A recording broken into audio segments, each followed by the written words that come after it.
నువ్వు ఎదుర్కొంటున్న ప్రతికూలతలకు జడియకు, భయపడకు. అవి ఎంతటివైనా కానీ, ఎంతటి విషాదాలైనా కానీ, ప్రేమించిన వారు లోకాన్ని విడిచిపోని, నలువిధములైన శ్రమలు నలువైపుల నుండి నీ మీద పడని, మొక్కవోని దీక్షతో యేసు వైపు చూస్తూ విశ్వాసంతో ముందుకు సాగిపో. నా తండ్రి తగిన కాలం ముందు నిన్ను తప్పకుండా హెచ్చించి ఆశీర్వదించి ఒక ఫలభరితమైన పాత్రగా నిన్ను మారుస్తాడు.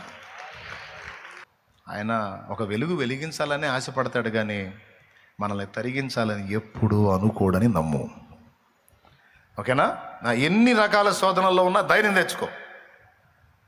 అర్థమైందా? ఎన్ని ప్రతికూలతలు నువ్వు ఎదుర్కొంటున్నా తమ్ముడా, చెల్లెమ్మ, దేవునికి అప్పచెప్పుకో, ధైర్యం తెచ్చుకో. చావుని కోరవద్దు, జీవితం మీద విసుగు విరక్తి చెందొద్దు. నీ ఊపిరినంత వరకు నీకు నిరీక్షణ ఉంది. ఏ ఘడియలోనైనా దేవుడు తన బలమైన బాహు చాపిన ఎడల కార్యం చేయొచ్చు. అంతా అయిపోయింది అనుకున్న ఆఖరి నిమిషంలో కూడా అద్భుతం చేయగల దేవుడు ఆయన. అర్థమైందా? అలా ఎన్నో నిరూపణలు బైబిల్లో ఉన్నాయి కాబట్టి ఏం భయపడద్దు. నా దేవుని కార్యం తప్పకుండా నీ జీవితంలో జరిగింది. ఆ విశ్వాసంతోనే నువ్వు ముందుకు సాగిపోవాలి. చాలామంది మోకాళ్ళుని ఎప్పుడు ప్రార్థన చేసినా నా అప్పుల సంగతి ఏంది, నా ఉద్యోగం సంగతి ఏంది, నా వ్యాపారం సంగతి ఏంది, నా రోగం సంగతి ఏంది, అమ్మాయి పెళ్ళేంది, అబ్బాయి పెటాకులేంది.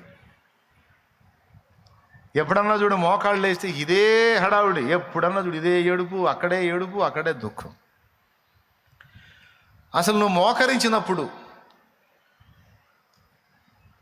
ప్రత్యేకంగా ఆ విషయాన్ని గుర్తుపెట్టుకొని, దేవా నీ సంఘములో నేను ఒక పాత్రగా వాడబడినట్లు, సంఘము క్షేమాభివృద్ధి పొందినట్లు దయచేసి నీ ఆత్మ వరములతో నన్ను నింపయ్యా అని అడిగే అలవాటు నీకుందా?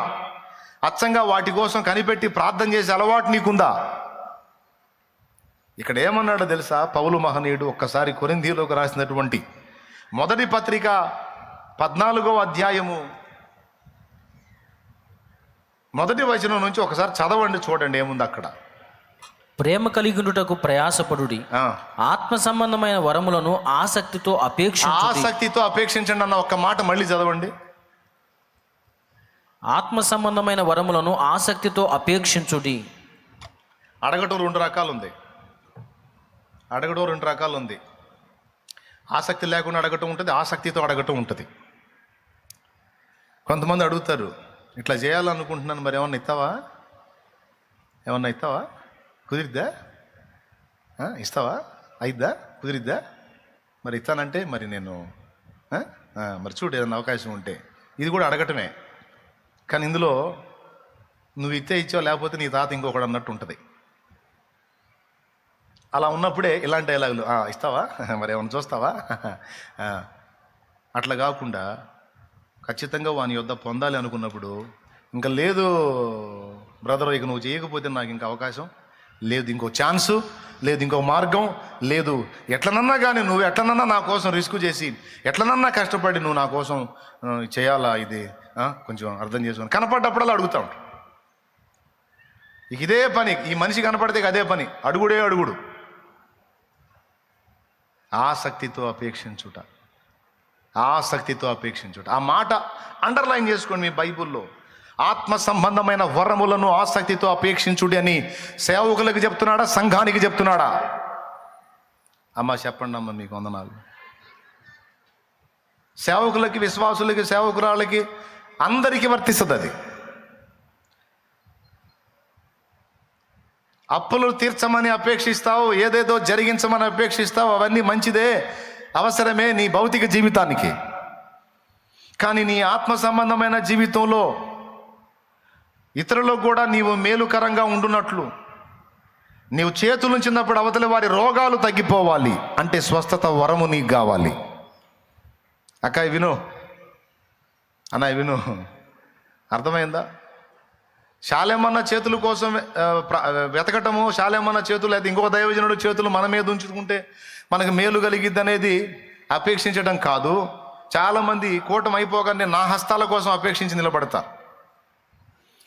యేసయ్య కోరిక, నా కోరిక ఏంటంటే మీ హస్తముల కొరకు ఇతరులు అపేక్షించినట్లు మీరు తయారగుట. నా పాయింట్ ఏంటంటే వరములను గూర్చి, కృపా వరములను గూర్చి ఇక్కడ మాట్లాడాడు. అందులో భేదమేమీ చూపక తనను ఆసక్తితో అడుగు వారికి తప్పక దేవుడు అనుగ్రహిస్తాడని కూడా ఉంది. ఈ మాట బైబిల్లో ఉంది.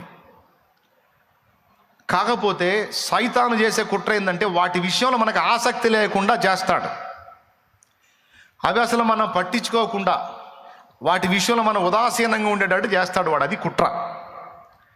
ఈరోజు పరిశుద్ధాత్మ దేవుడు చెప్తున్న రెండవ సంగతి, మొదటి సంగతి దేవుడు నిన్ను చెక్కున్నట్లు, నిన్ను ఇతరులకు వెలుగుగా నియమించినట్లు బలిపీఠం మీద నిన్ను నువ్వు సజీవ యాగముగా సమర్పించుకో అనేది మొదటి సంగతి అయితే, రెండవది దేవుడు నీకు అనుగ్రహించిన రెండవ ఈవి ఆత్మ సంబంధమైన కృపా వరములు, పరిశుద్ధాత్మ దేవుడు అనుగ్రహించే వరములు.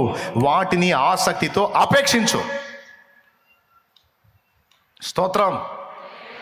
ఏం చేయాలి? వాటిని ఆసక్తితో అపేక్షించినప్పుడు నీకు దేవుడు స్వస్థపరచు వరం ఇవ్వచ్చు, ఆత్మల వివేచన ఇవ్వచ్చు, విశ్వాస వరం ఇవ్వచ్చు, బుద్ధివాక్య వరం ఇవ్వచ్చు, జ్ఞానవాక్య వరం ఇవ్వచ్చు, అద్భుత కార్యములు చేసే శక్తి ఇవ్వచ్చు, ప్రవచన వరం ఇవ్వచ్చు, నానావిధ భాషలు మాట్లాడి దేవుని మహిమపరిచి దేవుని మూలముగా మర్మములు పలికే వరం ఇవ్వచ్చు. అక్కడ చెప్పబడిన వరములలో నీవు అడిగినట్లయితే, ఆసక్తితో అపేక్షించినట్లయితే తప్పకుండా దేవుడు తన చిత్తానుసారముగా నీవు అడిగిన వరములను అనుగ్రహించుటకు శక్తివంతుడు. ఎప్పుడన్నా ఆసక్తితో అడిగా, ఇప్పుడు నేను కూటంలో చెప్పా కదా, ఇంటికి పోయినాక సాయంత్రం ఖచ్చితంగా అడుగుతా, ప్రభా ఇక లేదో మొత్తుకొని చెప్పాడులే నాయన, మరి నాకు కూడా ఏదైనా వరం ఈ ప్రభా అన్న చెప్పింది నిజమేగా, ఏదైనా వరం ఈ ప్రభా, ఇస్తావా ఇవా ఏమో ఇచ్చా లేతలే అప్పుల సంగతి మాత్రం చూడయ్యో, నీకు స్తోత్రం ప్రభా.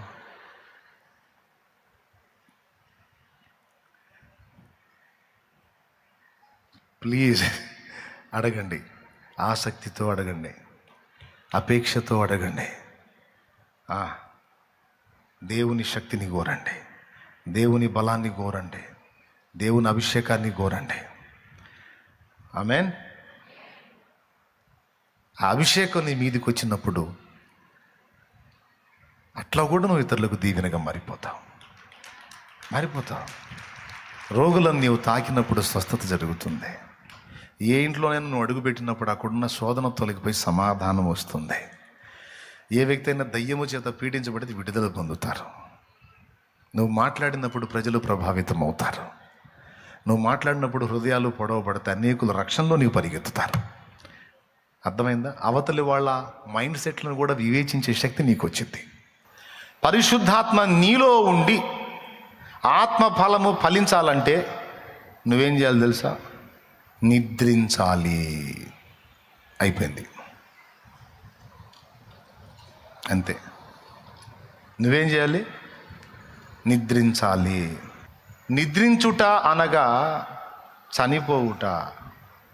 పరిశుద్ధాత్మ నీలో ఉండి ఆ 9 తొనలు అయి ఉన్న ఆత్మ ఫలమును దేవుని ఆత్మ వ్యక్తపరచాలంటే ఫినిషింగ్ టచ్ నువ్వు చచ్చిపోవాలి. డైరెక్ట్గా చచ్చిపోవాలంటే అదురుపోతారని నిద్రించాలని చెప్పా. చచ్చిపోవాలా టోటల్గా. ఇప్పుడు ఈ ముగింపులో నువ్వు అదే చెప్పింది మాకు. సరే చెప్పు, ఏడజావమంటావు చెప్పు, ఎట్టజావమంటావు కూడా చెప్పు. ఏడ చావాలి ఎట్ట చావాలి అది కూడా నువ్వే చెప్పు అని అనకండి. నేను చెప్తుంది భౌతికంగా చచ్చిపోమని కాదు. మనం ఎంత అడిగినా దేవుని ఆత్మ మనలోనికి వచ్చి పూర్తిగా తాను వ్యక్తపరచుకోవడానికి ఎంత ప్రయత్నించినా ఎంతో కొంత స్వయం మనలో బతికే ఉంటుంది. స్వయం అన్నాను నేను. ఏంటిది అది? స్వయం మనలో బ్రతికే ఉంటుంది. ఆ స్వయం ఏం చేసిందంటే దేవుని ఆత్మఫలము మనలో నుండి పూర్తిగా వ్యక్తపరచబడకుండా తరచూ అడ్డుపడతా ఉంటుంది. నేను అనే స్వయం అది పూర్తిగా చచ్చిన నాడు, అది విరిగిపోయిన నాడు, అది నిద్రావస్థలోకి వెళ్ళిన నాడు, అప్పుడు దేవుని ఆత్మ మనలో ఉండి పూర్తిగా తాను వ్యక్తపరుచుకుంటాడు. అప్పుడు వ్యక్తమయ్యేదే ఆత్మఫలము. ఆ ఆత్మఫలము మనం పొందినట్లు మనం ఏం కావాల్సి ఉంది? మనం మన స్వీయత విషయంలో, స్వయం విషయంలో మనం చనిపోవలసి ఉంది. ఆ మాటే పౌలు అన్నాడు, నేనైతే చనిపోతిని, జీవించువాడు నీకును, నేను క్రీస్తే నాయందు. మరి నువ్వేమైపోయావు? పౌలు గారిని చనిపోయాను. అర్థమైందా? ఇప్పుడు నీలో ఇంకా ఏదేది జీవించుందో, ఏదేది బతికుందో, స్వయం నీలో నేను అనే స్పృహ ఇంకా ఎంతవరకు బతికుందో దాన్ని ఎంతగా నువ్వు మరణానికి అప్పగించగలవో, దాన్ని ఎంత నిద్రావస్థలోకి తీసుకెళ్ళవో అంత మంచిది. దేవునితో స్నేహం చేయాలన్నా, దేవుని పొందు మనం అనుభవించాలన్నా, దేవుని కలిమిని కూడా మనం సొంతం చేసుకోవాలన్నా ఆత్మార్పణ తప్పనిసరి. ఏంటి తప్పనిసరి? ఆత్మార్పణ తప్పనిసరి. అందుకే మన స్వీయత విషయంలో, అన్ని విషయాల్లో విరిగిపోవటం అనేది సాధన చేయాల. మన స్వీయత విషయంలో చనిపోవాలా, నిద్రించాలా. తన ప్రియులు నిద్రించుచుండగా ఆయన వారికి ఇచ్చుచున్నాడు అని ఉంది 127వ కీర్తనలో. తన ప్రియులు నిద్రించుచుండగా ఆయన వారికి ఇచ్చుచున్నాడు. ఏదన్నా దేవుడు ఇవ్వాలంటే మనం నిద్రపోవాలంట. అంటే మేలుకుంటే ఇవ్వా దేవా? ఇస్తాను కానీ కుదరదురా. నువ్వు మేలుకుంటే నేను పనిచేయాతి కాదు, మన ఇద్దరికి క్లాష్ అయిద్ది. నేను పూర్తిగా నీలో పనిచేయాలంటే నీలో నువ్వు మేలుకోకూడదు, నిద్రపోవాలి. ఇప్పుడన్నా అర్థమైందా? నీలో నువ్వు మేలుకోకూడదు, నువ్వు నిద్రావస్థలోకి వెళ్ళిపోవాలి, నీలో నువ్వు చనిపోవాలి. ఎంతమందికి అర్థమైందో ఏమో ఈ మాట, కొంచెం లోతైన మాట. నీలో ఎవరు చనిపోవాలి? అప్పుడు పూర్తిగా నేను నీ ద్వారా నీ శరీరాన్ని, నీ ఆత్మ, నీ ప్రాణాన్ని వాడుకొని నేను జరిగించాలనుకున్న పనులన్నీ జరిగించుకుంటా. పూర్తిగా నా వశానికి అప్పగించుకో. ఏదొచ్చినా నాది, అది నీది కాదు. అయిపోయిందండి. ఇంకా ఏదైనా రాని, అది నీది కాదు, నాది అని నువ్వు సజీవ యాగంగా నిన్ను నువ్వు అప్పగించేసుకో. ఏదన్నా అది నాది, నీది కాదు. అర్థమైందా? ప్రశంస వచ్చినా నాదే, తృణీకారం వచ్చినా నాదే అనుకో, నువ్వు చచ్చిపో. ఇవేవి నావి కాదు అని నువ్వు చచ్చిపో. అహం ఎప్పుడైతే నీలో విరిగిపోయేదో అప్పుడు మనశ్శాంతి అనేది నీలో స్టార్ట్ అయితే. వాడు కట్టాడు 2 చైర్లు, నేను కట్టాలి ఎట్టనన్నా కానీ అనేది పోటీ పడ్డామంటే అవుట్. నేను నేను నేను అని కూర్చున్నావంటే అవుట్ రా, నువ్వు చేస్తావు ఇక అన్యాయంగా. సరే వాడు 3 చైర్లు 14 చైర్లు కట్టుకొని నాకెందుకు, నాకు దేవుడు ఇవ్వాల్సింది ఇచ్చాడు. దేవుని చిత్తం అయితే దేవుడు కట్టుకుంటాడు, లేకపోతే దేవుడు ఉన్నది కూడా పీకేసుకుంటాడు. ఆయన చిత్తం. నాదేముంది సార్, అంతా నాయందే, నాదేం లేదు, అంతా నా ప్రభుదే. మరి నీదేం లేదంట, మరి నువ్వేమైపోయావు? నేను చచ్చిపోయాను సార్. ఎంతమందికి అర్థమైంది?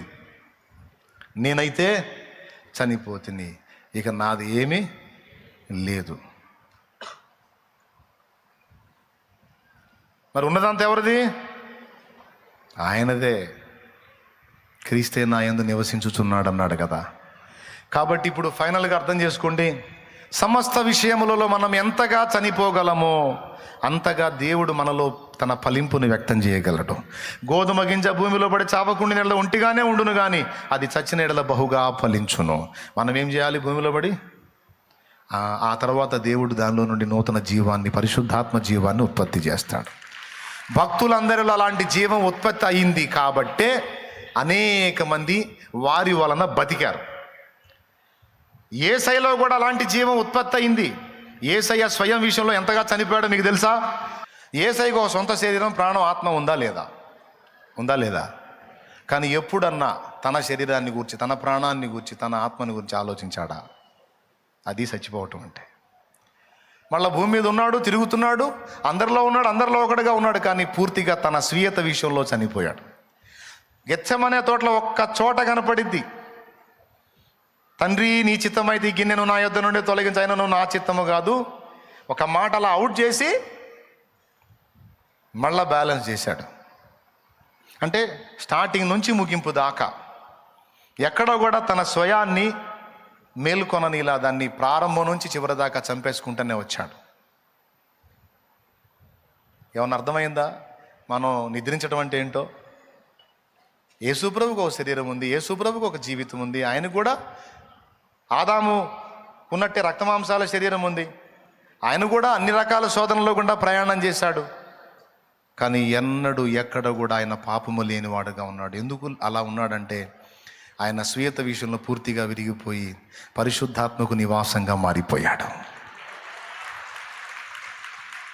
ఎవరికి నివాసంగా మారిపోయాడు? అందరు చెప్పాలి. అది అపోస్తలులు కూడా ఆ అనుభవాన్ని ఎరిగిన వారే పరిశుద్ధాత్మక నివాసంగా మారిపోయారు. అందుకే ధన్య చరితులు అయ్యారు. యేసయ్య ఎక్కడన్నా అహానికి పోయాడా? ఎక్కడన్నా ఆయన స్వార్థానికి పోయాడా? బిడలారా చెప్పండి, ఎక్కడన్నా తన స్వీయత గురించి ఆలోచించాడా? లేదు, విరిగిపోయాడు. నేను, మీరు, మనమందరము కూడా ఎంత విరుగుతామో అంత పెరుగుతాము దేవునిలో. హల్లెలూయా, హల్లెలూయా, హల్లెలూయా, హల్లెలూయా. అర్థమైందా? విరుగుట పెరుగుట కొరకే. అంతే. దేవుడు నీలో నువ్వెంత విరిగిపోతావో దేవుడు నీలో అంత పెరుగుతాడు. నీ స్వీయత నీలో ఎంత చనిపోతుందో దేవుని నింపుదల నీకు అంత సమృద్ధిగా వచ్చింది. యేసయ్య శరీర ప్రాణ ఆత్మలను పరిశుద్ధాత్మ వశపరుచుకున్నాడు. పరిశుద్ధాత్మ వశుడైపోయాడు యేసు. తెలుసా మీకు ఎంతటి పరిపూర్ణతో, ఎంతటి సంపూర్ణతో? ప్రియులారా, ఒక మాట, యేసు ప్రభు జీవిస్తున్నట్టు కనపడ్డాడు కానీ పూర్తిగానే పరిశుద్ధాత్మ వశంలో ఉన్నాడు. తన స్వీయత ఏది కూడా యేసులో లేదు, పౌల్లో లేదు, అపోస్తలుల్లో విరిగిపోయింది. అందుకే అంత ఫలించారు.